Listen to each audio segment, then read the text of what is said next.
এই এরপর ইয়ামটা মারছে, এটা তুলে মারতে হবে, কেউ এরাম থেকে এরাম হয়ে যাবে।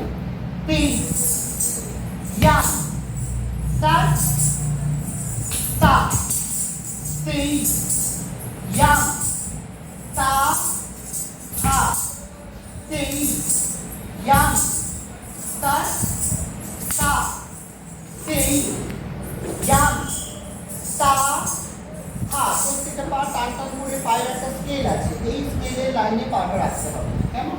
আবার বসো, 1 2 3 পায়ে বসো, কোমরে হাত কেমন করে দেয়, বসো 2 3 একদম পরিষ্কার এইভাবে হাত এরকম ভাবে 2 3 4 পেইস ইয়াম তা তা পেইস ইয়াম তা হা। পিঠ টান করো, পেইস দিকে তোমার ক্লিক করতে হবে, ঠিক আছে? কেন পায়ে বসো, বসো আরো পায়ে বসো, প্রত্যেকে আরামে ক্লিয়ার করো, হাতের লাইন সোজা, দুটো পায়ের মাঝে হচ্ছে আরামের গ্যাপ, এই পায়ের নিচ কেজটা চাই।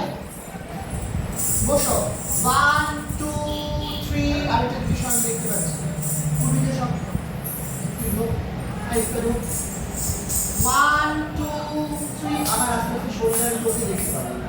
2 পায়ে বসো 2 3 বসো আরো বসো, বসো পায়ে পিঠ সোজা 2 3 4 3